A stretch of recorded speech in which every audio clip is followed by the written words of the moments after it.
برداشت کر رہا ہے، لڑ رہا ہے اس کے لیے، اس کی حمایت میں پوری کوشش سے لگا ہوا ہے، اور اپنے آپ کو عالم سمجھتا ہے کہ بہت بڑے فقیہ ہیں۔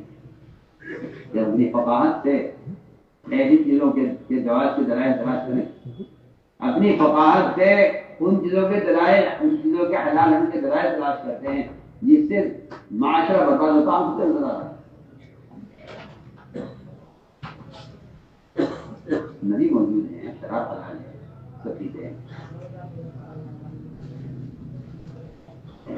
ایک مرتبہ نماز یہاں پر اور اس لیے کہ شراب کی نہیں ہوئی تھی، اس کا نشہ ہے قدر نماز پڑھتا، پوری نماز صحیح ہوئی، سلسلے کافی نے اٹھ کے پھر پڑھ دیا۔ یہ کیا وجہ ہوئی پکڑنے کی کہ نہیں انہوں نے شراب پی آپ کی حضرت نماز خراب ہو رہی ہے، شراب آنا چاہیے۔ اب میں عمر اللہ نے حلال کیا ہے کہ حرام کرام، اللہ تو جلد جاننے والے ہیں، دیکھ رہے ہیں اپنے بندوں کو، وہ ہمارے حال سے زیادہ واقف ہیں۔ ہمارے لیے شراب بہتر ہے یا بری ہے یا صحیح ہے یا مضر ہے یا مفید ہے یا مضر، اللہ زیادہ جانتے ہیں، اللہ دیکھ رہے ہیں۔ یعنی آپ کو کیا کہہ رہے ہیں اللہ سے دعا کیجیے، اب اللہ سے دعا کیجیے۔ مطلب کہتے ہیں میں خود دعا کرتا رہا، آپ دعا کرواتا رہا۔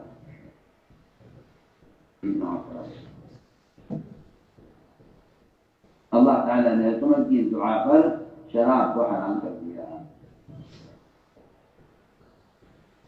اسے کہتے ہیں فقاہت۔ فقیر اس کو نہیں کہتے جو کسی مشترک چیز کی حلال ہونے کے کہیں سے دلائل نکال رہا ہے، آپ کہتے ہیں واہ یہ تو بہت ہی بڑے عالم معلوم ہوتے ہیں، انہوں نے تو بہت بڑا مسئلہ حل کر دیا ہمارا دین۔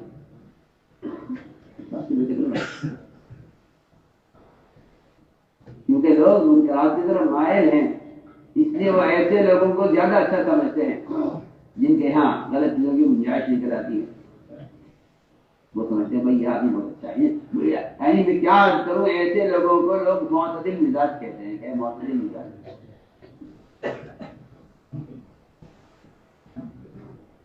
ایسے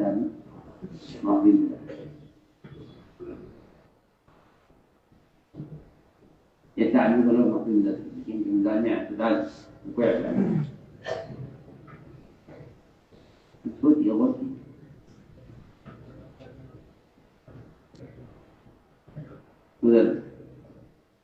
حضور اکرم علی کو اونٹ دیے، مالا غنیمت میں ان کا حصہ لگا، غنیمت کا کوئی انتظام نہیں تھا، خیال یہ ہوا کہ ان اونٹوں کو لے کر ان پر گھاس کاٹ کے لائیں گے اور گھاس بیچیں گے لا کر، اور اس گھاس کو بیچ کر جو آمدنی ہوگی پیسے کی اس سے ولیمہ کا انتظام کریں گے، مقاموں کا ولیمہ۔ تو بس بابا شادی ولیمہ ہوگا، تو وہ اونٹوں کو بٹھایا حمزہ کے گھر کے سامنے اور خود چلے گئے گھاس تلاش کرنے کہ گھاس کٹوائیں گے، تین اونٹوں پر رکھ کر بیچیں گے، اس کے لیے اونٹیاں، اس کام کے لیے اونٹیاں نہیں۔ ادھر وہاں حمزہ کے یہاں شراب پی جا رہی تھی، شراب آیا تھی، وہ ناچنے گانے والی گا رہی تھی، اس نے کہا یا حمزہ الا یا حمزہ لشرب النوائی وانما مقتلات بالثناء والسكينة بالرباط منها وضرب، اور یہ اشعار پڑھتی چلی گئی۔ وہ حمزہ شراب کے نشے میں تھے، لگے دیکھے یہ اتنی اونچی کوہان والی شاندار اونٹیاں بیٹھی ہوئی ہیں سامنے شہر میں کر کے، لوگ جلدی سے خنجر اٹھاؤ، جمع کرو اور ان کی گوشت بناؤ، کلیجے نکالو، اس کے ٹکے بناؤ اور اس کا شوربہ بناؤ اور اس کا سالن تیار کرو۔ کون کہہ رہا؟ وہ گھر والی گاڑی، ہم لوگ اٹھے، خنجر لیا اور شراب کے نشے میں تھے، کاٹداری میں کہیں جب بیچارے گھاس لے کر آئے تھے یہاں تو وہ سواری ختم ہو چکی تھی، اونٹی جس پر داغ کر کے گئے تھے، بھاگے بھاگ کے پاس گیا ہے، راستے دیکھی کیا کیا آمدنی، آپ تشریف لائے جی اتنا بڑا نقصان ہوا، اتنا پہلے پریشان ہوئے جی تو تم نے کہا یہ حالات ہے، اس حلال جائز نفع کی چیز سے کا یہ نتیجہ نکل رہا ہے۔ ہم 20 سے زیادہ مواقع ہیں جہاں حکومت کی چاہت کے مطابق حکم نافذ ہوا ہے۔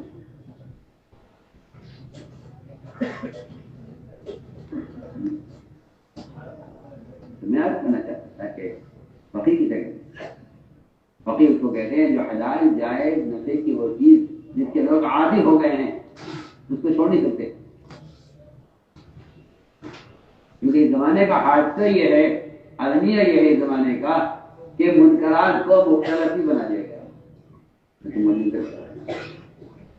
منکرات کو مختلف ہی بنا دو۔ یوں کہو کہ دیکھو جی فلاں آپ جائز کہتے ہیں ناجائز کہتے ہیں، جیسے اختلاف ہو جائے گا جو مختلف ہی ہو جائے گی تو کہا جائے گا بھائی ایسی چیزوں کو مت چھیڑو جو مختلف ہی ہے، پہلے منکر کو مختلف ہی بنا دو پھر اس کو منکر کہنا ختم کر دو۔ جی ہاں یہ ہے خباثت کے بڑھنے کا اور بے دینی کے ترقی کرنے کا سبب صحیح ہے۔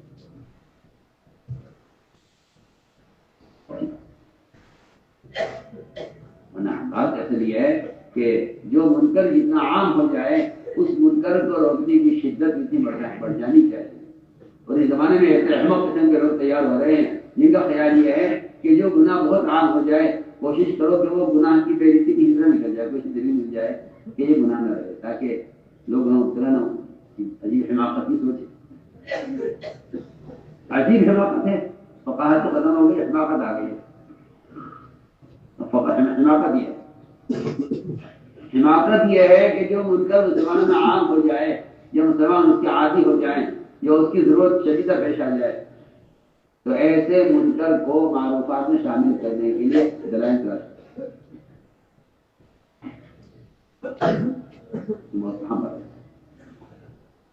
یہ فقاہت نہیں ہے، حماقت ہے۔ اور دلائل کے دلائل تو شیطان ایسے ایسے اعلان کرے گا کہ آپ کہیں گے سبحان اللہ ایسے چیزیں کو نہیں سکتی، اس لیے کہ ہلاک ہونے والا ہدایت پانے والا قرآن کہتا ہے دونوں کے لیے دلائل موجود ہے، دونوں کے لیے دلائل اللہ کے پاس بھی بینہ ہے اور نجات پانے والے کے پاس بھی بینہ ہے۔ تو میں نے آپ کو ایک مثال دی ہے کہ عالم کسے اور فقیہ کسے،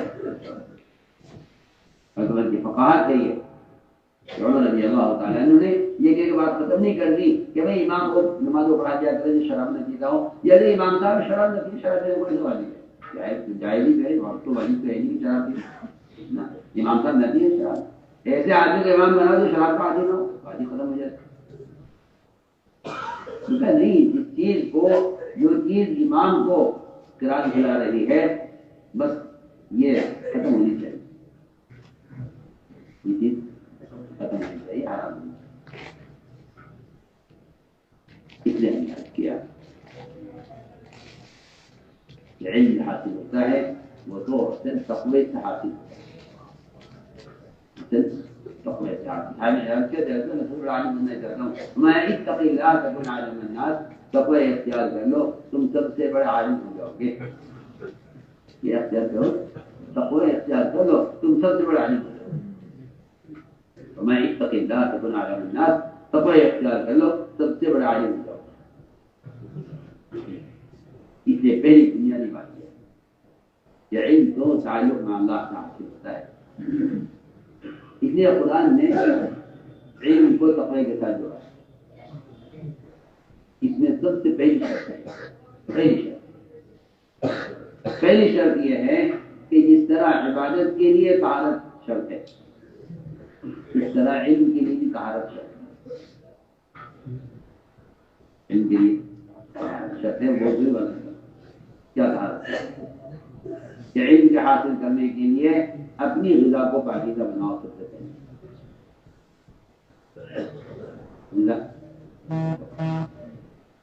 اگر غذا پاکیزہ نہیں ہے میں قسم کھا کر کہہ سکتا ہوں کہ گندی غذا کے ساتھ علم حاصل نہیں کیا جاتا۔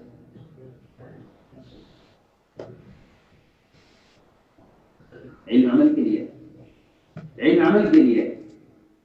اگر غذا گندی ہے تو گندے خیالات اور گندے اعمال سمجھتے کہ لوگ لقمے کو معمول سمجھ کھا لیتے ہیں، حالانکہ لقمہ سمندر خیالات اس میں ہوتی ہیں۔ جتنی غذا پاکیزہ ہوگی اتنا علم گہرا اور اعمال پاکیزہ ہوگا۔ اس سب سے پہلی شرط علم حاصل کرنے والے کو چاہیے کہ وہ مشتبہ مال سے اپنے آپ کو بچائے۔ اب تو لوگ بیچارے زکات کا میل کھاتے رہتے ہیں اور سوچتے رہتے ہیں ہاں بھائی ہم تو کیونکہ علم حاصل کر رہے ہیں ہمارے پاس انتظام ہے نہیں۔ ایک رکشا کھینچنے والا وہ تو اپنے بیٹے کو ڈاکٹر بنا دے رکشا کھینچ کے۔ دیکھ لو دنیا ہمارے سامنے رکشا کھینچتا ہے، بڑے میں گزارا کرتا ہے، جتنی آمدنی ہوتی ہے بچے کو اسکول میں پڑھا کر فیس دلوا کر اور اس کو پیسہ خرچ کر کے اس کو ڈاکٹر بنا دیتا ہے۔ آپ دیکھیے آپ کو بڑے بڑے پروفیسر، بڑے بڑے انجینئر، بڑے بڑے ڈاکٹر آپ کو وہ ملیں گے جن کے باپ داداؤں کے پاس کچھ بھی نہیں تھا، وہ بیچارے مزدور تھے اور آج ان کی اولادیں ڈاکٹر اور انجینئر دنیا میں عیش کرتے ہیں۔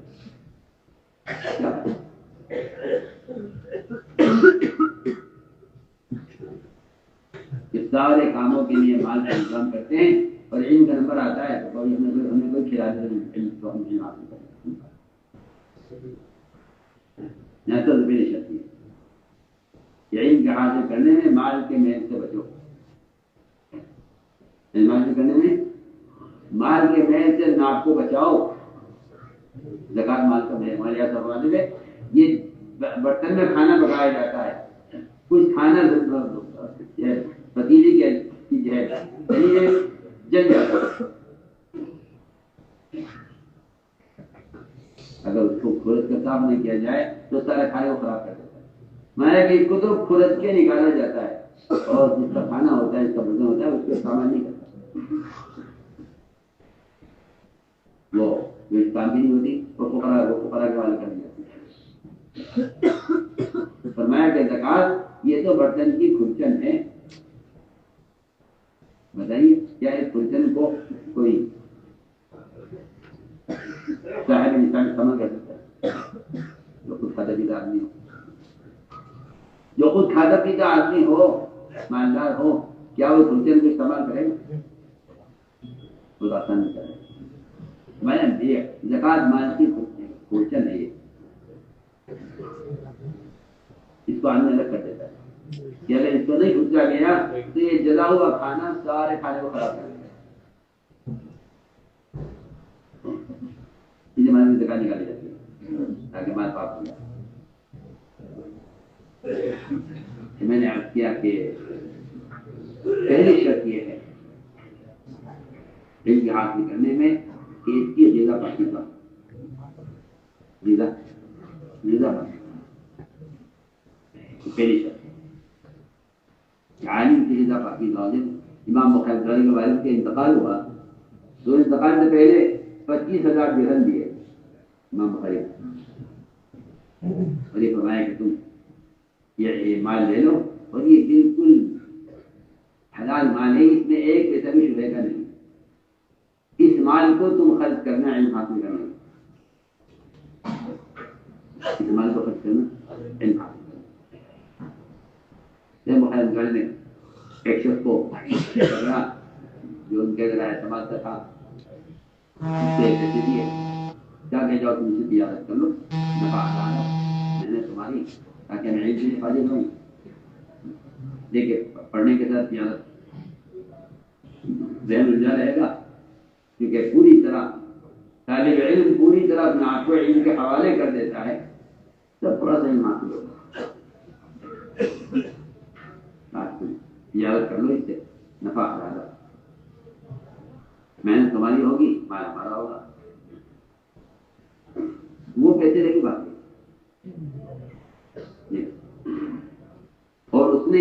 کا کوئی حساب کوئی پیسہ نہیں دیا، نہ کر دیا، نہ مال نے کچھ دیا اور غائب ہو گیا پیسے۔ 40 سال امام صاحب نے کوئی سالن کی قسم کی سامان کی باقی کی وجہ سے،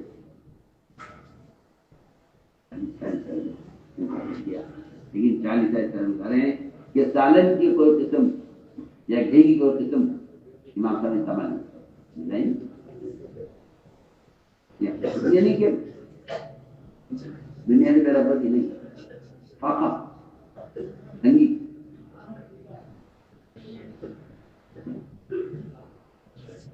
فاقہ اور تنگی اتنی تھی کہ امام بخاری نے 40 سال اس طرح گزارے ہیں کہ کوئی سالن کی قسم یا گھی کی قسم انہوں نے جس سے آدمی بیماری ہوئی، بیمار ہوئے تو ان کا پیشاب لے جا کر طبیب کو دکھلایا گیا، اس زمانے میں قارورہ دیکھ کر بیماری دی جاتی، اس نے پیشاب دیکھ کر کہا کہ یہ پیشاب کسی راہب کا معلوم ہوتا ہے جو ایک مدت سے دنیا چھوڑے ہوئے،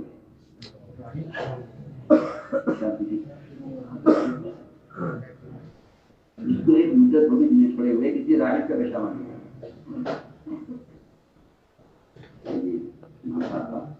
پیشاب ہے۔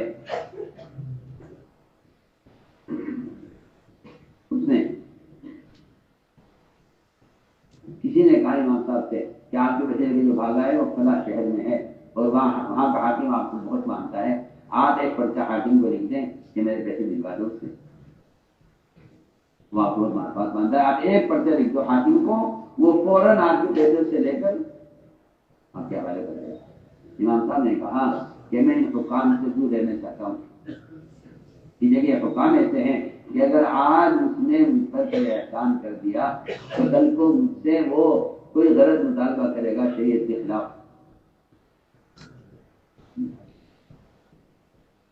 علماء عمرا تھے اور علماء اغنیا تھے اور علماء عہدے داروں سے اتنا بچ کر رہتے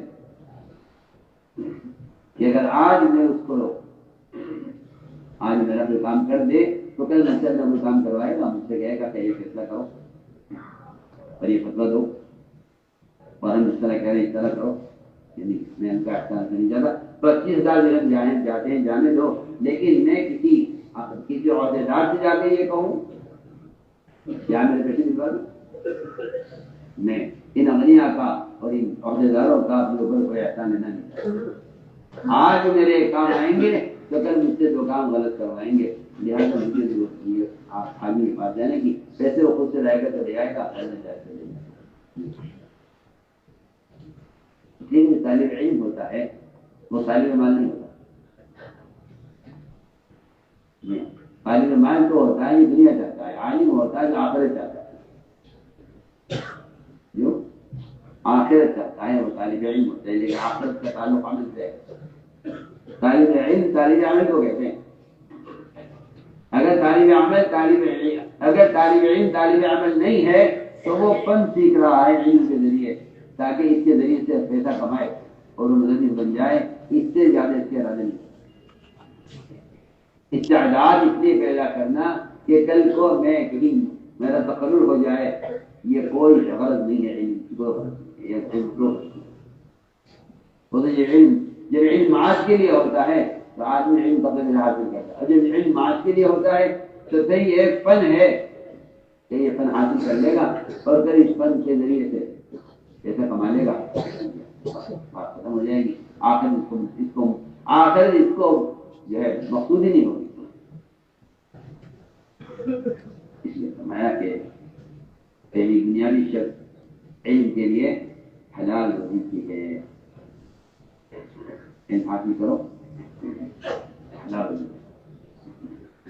اس لیے کہ حرام کا لقمہ کہ یہ عبادات کو دعاؤں کو سب کہیں کو مردود کر دیتا ہے۔ اس لیے فرمایا کہ علم حاصل کرنے والے کو چاہیے کہ تقوی اختیار کرے۔ دوسری شرط علم حاصل کرنے کے لیے، علم حاصل کرنے کے لیے اللہ کا قرب چاہیے، اللہ کا قرب چاہیے، علم حاصل کرنے کے لیے اللہ کا قرب چاہیے، اور اللہ کے قرب کے لیے سب سے بنیادی چیز وہ عبادت اور قیام اللیل. اس لیے قرآن یہ کہتا ہے کہ علم کے کھلنے کا سب سے بڑا سبب رات کا قیام اور تہجد ہے. آج کل کے طلبہ بچارے ان کو تو عجیب پٹی پڑھائی گئی ہے. ان سے کہا گیا نہیں تم تو کبھی تم سیکھ رہے ہو نا, ابھی تو تم اوابین اور جاش اور اشراق اور تہجد وادی یہ چھوڑو, یہ سب مسئلے ہیں. یا طلبہ یہ کہا جاتا ہے کہ بھائی تم تو پوری توجہ کتاب میں لگاؤ. تو اسی نے کیا بول رہا, پوری توجہ کتاب میں لگاؤ. جی ہاں, ابھی تمہارے لیے تہجد وادی تو بتاؤ, تم تو کتاب میں توجہ لگاؤ. خوب سو, خوب کھیلو, خوب کھاؤ, دماغ اپنا چل رکھو. ذکر, تسبیحات, تلاوت, تہجد یہ کچھ نہیں ہے تمہارے لیے. تم فارغ ہو جاؤ گے تب لگنے کتنی بڑی ناسمجھی کی بات ہے. جبکہ میں قرآن کا مثال پڑھ چکا ہوں کہ قرآن یہ کہتا ہے جاننے والے نہ جاننے والوں میں تہجد کا فرق ہے.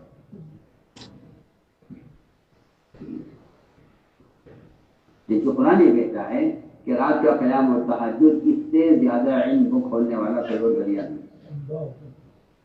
اشد وقوع قیلا کہ سب سے زیادہ نفس کو کچلنے والا جو عمل ہے وہ رات کا قیام اور تہجد ہے, اور یہ سب سے زیادہ علم کو کھولنے والا ہے. علم کھولنے کا سبب رات کا قیام اور تہجد. سب سے بڑا سبب علم کو کھولنے والا وہ رات کا قیام اور تہجد ہے. قرآن کیا ہے ترجمہ کرانا. آگے کہتے ہیں کہ نہیں ابھی تیرے طلبہ ہیں, ابھی تو ان کے کہنے کودنے کا زمانہ ہے, کھاؤ پیو سو تاکہ تمہارا دماغ تازہ رہے. تم لڑائی باتیں کر کے ہنسو اور دل مردہ ہو جائے تو بتاؤ مردہ دل کو علم سکھلا سکو گے؟ مردہ دل کو سکھلا سکو گے؟ ابھی نہ آتا یہ ہنسنا دلوں کو مردہ, ہنسنا دلوں کو مردہ کر دیتا ہے. تو دل کا علم کیسے حاصل ہوگا لڑائی کے ساتھ؟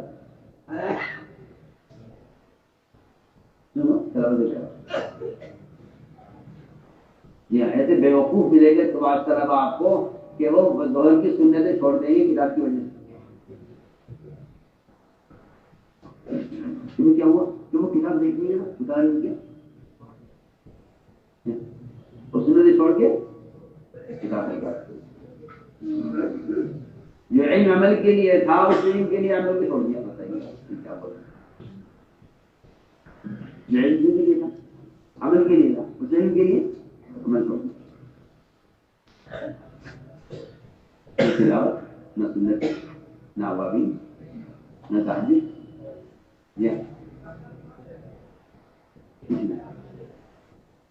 اور قاتل ہدایت ہوگا کہ وہ بڑی حدیث کہ بھائی جو ہے ایک بار ان کا حاصل کرنا 1000 رکعت میں کرتے ہیں.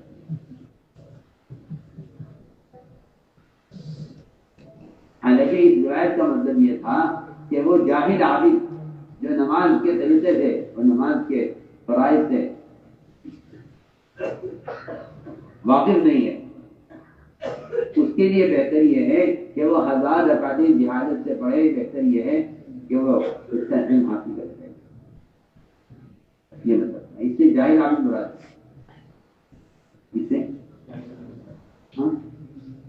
اس سے جاہل عابد مراد ہے کہ آپ عمل جہالت سے نہ کریں, آپ علم حاصل کریں.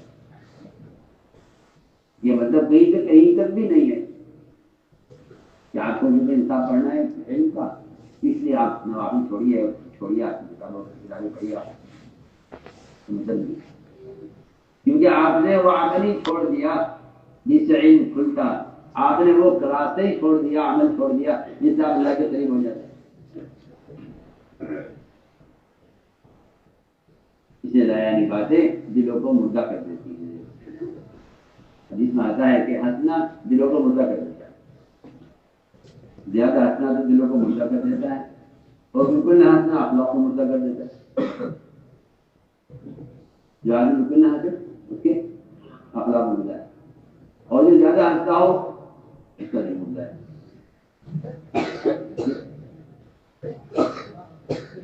لیے فرمایا کہ علم کا تعلق تو اللہ کے قرب سے ہے اور اللہ کا قرب عبادت سے، اللہ کا قرب عبادت سے، اللہ کا قرب عبادت سے۔ علامہ سیوطی رحمۃ اللہ علیہ وسلم اپنے زمانے کے اتنے بڑے عالم ہیں، زمانے کے بہت بڑا ہے علامہ سیوطی، اپنے زمانے کے بڑے عالم، ان کا بھی ایک عجیب واقعہ ہے۔ ابن عطیہ نے ان سے کہا علامہ سیوطی سے کہ میرا ایک بہت اہم مسئلہ اٹکا ہوا ہے، سلطان غوری اگر حکم دے دے تو میرا کام ہو سکتا ہے، آپ ذرا ایک مرتبہ جا کر سلطان غوری سے کہہ دیں کہ میرا کام علامہ سیوطی نے فرمایا کہ میں بادشاہ کے دربار میں اگر چلا گیا ایک مرتبہ تو مجھے اس بات کا اندیشہ ہے کہ آپ صلی اللہ علیہ وسلم کی مجھے زیارت 70 مرتبہ سے زیادہ ہو چکی ہے، اگر میں ایک دفعہ بادشاہ کے یہاں چلا گیا اس کام کے لیے تو یہ زیارت کا سلسلہ ختم ہو جائے، یہ اگلے کام نہیں کر سکتا، مجھے اپنے معذرت ہے۔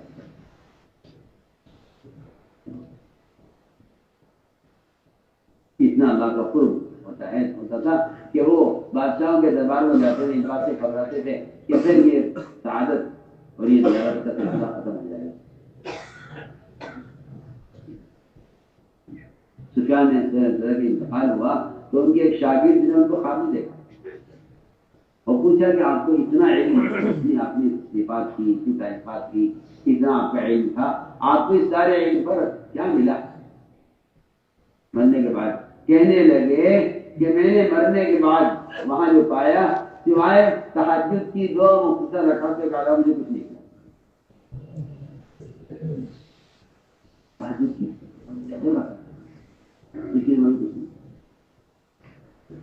تہجد کی صرف 2 رکعتیں،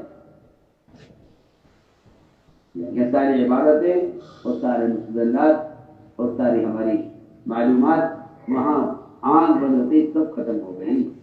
وما وجدنا الا ركعات ركعناها قبل الفجر، کہ ہمیں تو وہاں تہجد کی 2 مختصر رکعتیں ملی تراویح کی۔ میرا بھی تو بات ہے کہ اصل تو اللہ کا قرب ہے، اصل اللہ کا قرب ہے، اللہ کے قرب والے اعمال سے علم کھلتا ہے، اللہ کے قرب والے اعمال سے علم کھلتا ہے۔ پھر اس علم کو نقل و حرکت کے ساتھ جوڑا گیا ہے، قرآن نے صاف کہا ہے فَإِذَا نَفَرَ مِنْ كُلِّ فِرْقَةٍ مِنْهُمْ طَائِفَةٌ يَتَفَقَّهُوا فِي الدِّينِ، کہ علم کو لے کر اس راستے میں پھرو، اس لیے کہ اللہ کا راستے میں علم کو لے کر پھرنا یہ جہل کا مشاہدہ کیا جائے گا، اس سے علم میں اضافہ ہوگا، اس سے علم میں اضافہ ہوگا۔ فرمایا کہ علم کو لے کر پھرو، اس لیے قرآن نے علم کو اصل نفر کے ساتھ جوڑا،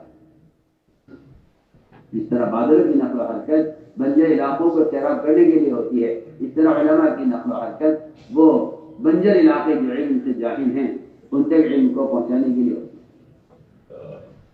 یہ علم کو لے کر پھرنا، علم کو لے کر پھرنا، علم کو لے کر پھرو۔ 70 صحابہ کی آپ نے تشکیل کی ہے، 70 صحابہ علماء جن کے نکلنے کا مقصد صرف تعلیم دینا،